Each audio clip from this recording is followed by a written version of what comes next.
family. No one, mentioned God or anything like that.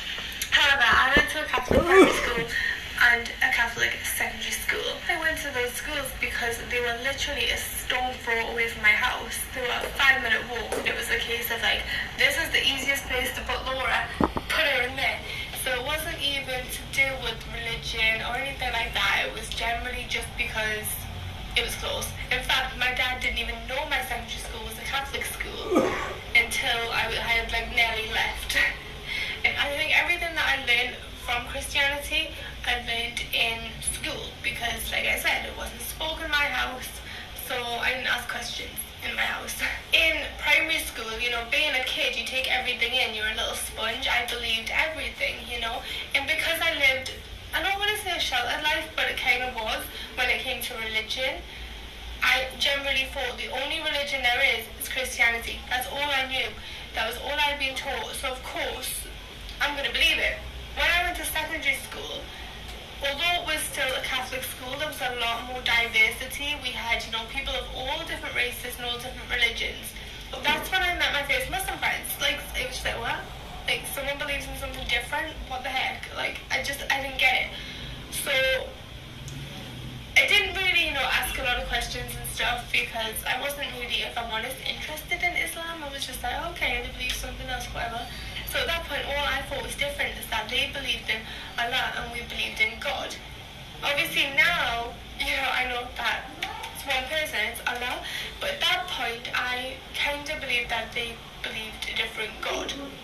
I don't know, it was just, they were using a different name. I just assumed it was a different God. They believed something completely different to us. We had RA lessons in secondary school, but I'm going to be completely honest with you, we didn't learn jack. We would go in, they would stick on a film that had nothing to do with religion, by the way, and just be like, oh, get on with it. They had like the posters on the wall. It was predominantly Catholic, but they would have, little tiny posters of every other religion on the wall, Judaism, Islam, Buddhism, Hindi and stuff like that. So everything I had been taught in primary school, I believed. So when it came to secondary school and I learned that these people believed in something else, I was like, well, no, obviously what they've been taught is wrong. Like, of course, what they've been taught is wrong because what I've been taught is right. And so I didn't really have an interest in learning about Islam or any religion for that matter because I was just like, oh, whatever is wrong, I know what's right kind of thing. Now, the older I got, I was still not religious because in my family, no one was. But I did believe there was a God and I believed in, Jesus and everything like that. That's all I believed in. But I started to question it a bit. Now, I'm not going to pinpoint which things I didn't believe because I don't want to start a big, huge religious debate. There were certain things in Christianity that I would ask and no one could give me an answer. So I did start to become really confused and really like, oh, if this is right, why can't anyone answer my questions? Why is no one, telling me the answers?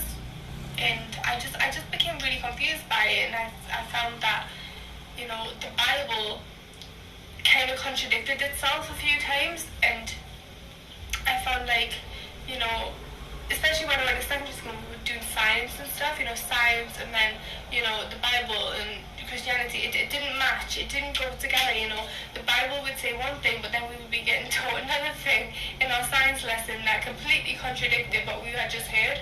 So at this point, I kind of started steering away from Christianity.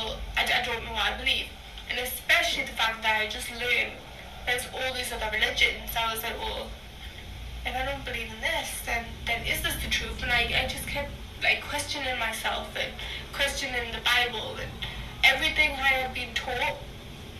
I started questioning. So at this point, I completely disregarded religion.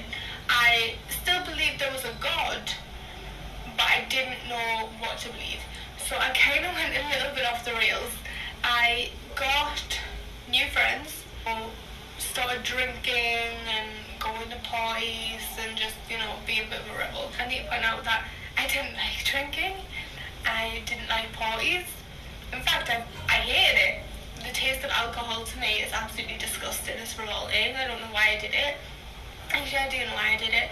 I did it just to feel accepted and fit in. You know, all my friends were going out and getting drunk and doing all these things. You know, I felt like I was the weirdo that didn't want to do it. So I kind of forced myself into those situations. I would like go out and party and drink and do all this stuff because I felt like it was normal, and I felt like I was the abnormal one that didn't want to do it. Because I did. I went out and I partied and I drank and I did all this stuff that I probably shouldn't have done, and looking back I'm like, why on earth did you do that, Laura?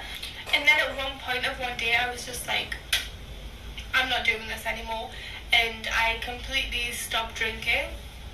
I stopped going out, I stopped partying, because I was like, I'm not enjoying this. And you know, I kind of feel like, looking back now, I definitely feel like that was with the guidance and with the help of Allah. So I do thank Allah for taking me out of that situation and, you know, guiding me on the path, because I feel like that was my first, and it was so out of the blue. It was just like one day, I'm not drinking anymore, I'm not partying anymore. I made a lot of Muslim friends in my, you know, time. I obviously made Muslim friends in secondary school, and you know how it is. You know, people add you on Facebook, their friends add you on Facebook, and then came Instagram, and everyone's all following each other. So I ended up with a lot of Muslims that I followed, and they followed me. I became interested in Islam and what it was about, and, you know, I just, from what I could see, it was beautiful. Now, the real interest in Islam came, for me, in a form of negative media, because I've seen all this negativity online, you know, ISIS and just all this bad stuff, and, you know, portraying themselves as Muslim and, you know, saying they represented Islam. And I was just, like, you know, I was sat back like, what? Because I had all these Muslim friends, and I was thinking to myself, well, how can this possibly be true? Like, I have all these Muslim friends. They're the nicest people I've ever met. They wouldn't hurt a fly, you know. They're shouting all online like, oh, you know, kill everyone that isn't a Muslim. And I was like, but I'm friends with all these Muslims, and I'm not a Muslim, and they're not trying to kill me. They've welcomed me with open arms. Like what's this all about? So that sparked an initial interest to research and learn about Islam.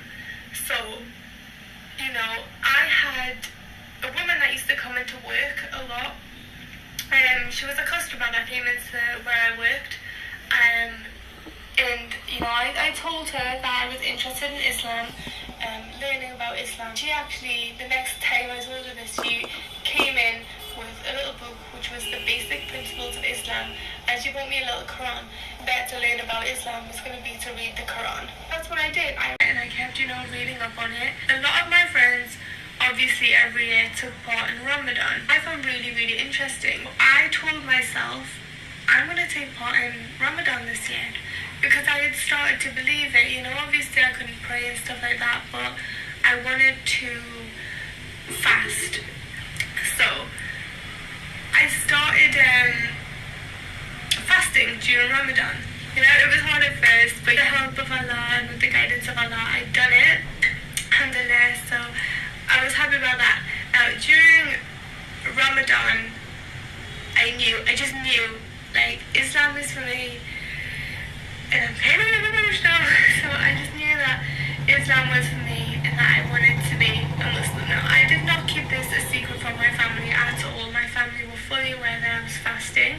They were fully aware that I now wanted to revert, and they were fully behind me. Alhamdulillah. They are the most supportive family of all.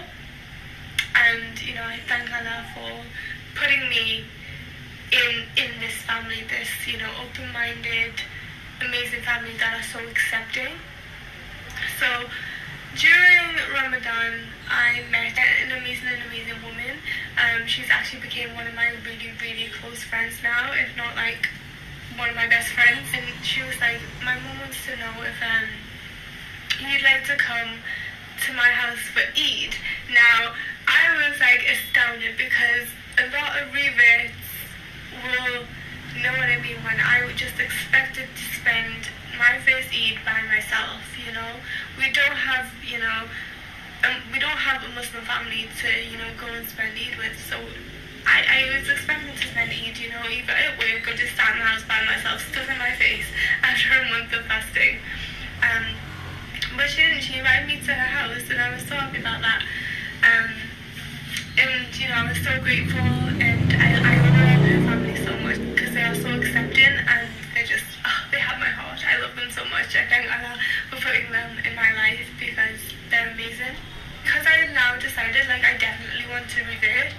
I messaged a local mosque, and I was like, do you guys have any classes for reverts, you know, to teach them how to do things? And they put me in touch with another place that was for reverts and helped Muslim reverts. So, you know, I messaged them and I told them, you know, I haven't actually reverted yet, but could you help me to do any classes? And the first thing that he asked me was why I was delaying my shahada. Now, I didn't have an answer for that. I kind of felt like I wasn't good enough because I couldn't pray, I wasn't perfect, and you know, I did things wrong. And now looking back, I'm like, boy, you're so stupid. But so I told them, you know, this is why. And they messaged me and they're just like, but sister, you know, you're already fasting, which is the third pillar of Islam. Your first pillar of Islam is taking your shahada. So I was like, well, they've kind of got a point here. I was just like, but how can I be a Muslim? I don't know how to pray. I'm not good enough. And they were like, you know, your sins are wiped as soon as you take your shahada. You know, we will mentor you. You know, no Muslim knows exactly how to do their 5 prayers a day as soon as they're born. Like, it's something that comes in the process. You learn about it.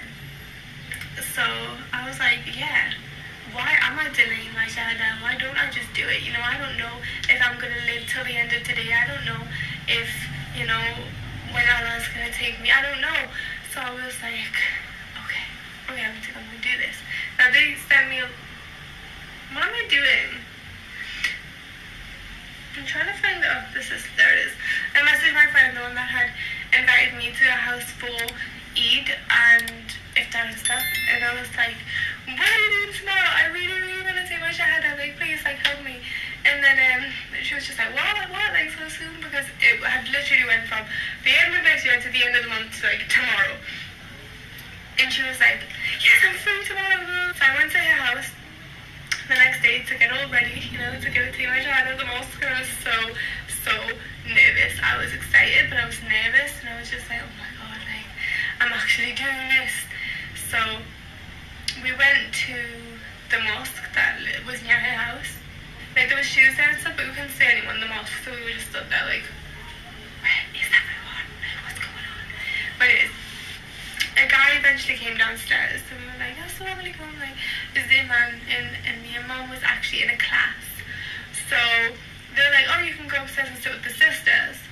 So we were like, oh, okay. Didn't realise that we were going to get put in the class. We just thought, oh, we could just go and like chill with the sisters. No, we all had to sit in this Quran class, and then they were learning, you know, Arabic and stuff like that. And I was just sat there like, you feel like all eyes on you. And I thought, oh, this is going to be okay. Once it's over, the imam will take me into another room. We'll do my shahada. It'll be all good. Now, at the end of the class, the imam was like, we have a sister here that's now going to take a shahada. And at this point, I was like, oh my god, he's going to make me do this in front of the whole class. Oh my god, oh my god. And it was just like, like, I generally thought I was going to, like, pass out. But the imam got his chair put in front of me. He was just like, assalamu alaikum. At this point, I didn't know how to say this. So I was just like, hi. And he was just like, are you okay? And I was just like I was so nervous. But the thing is, when I started taking my shahada, once I started doing it, I felt like it was just literally me, the imam, and Allah. Like, I couldn't even, you know, the people around me were not bothering me. It was as if they weren't there. And I was taking my shahada, and you know, I was fine. I could feel my eyes welling up, and I can feel my eyes welling up now as well. And it was as soon as the imam said, mashallah, you are now Muslim, like, I'm literally gonna cry.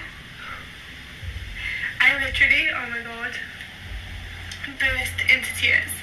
Like, I literally, like, it was happy tears, of course. cry, but I did. I cried like a baby.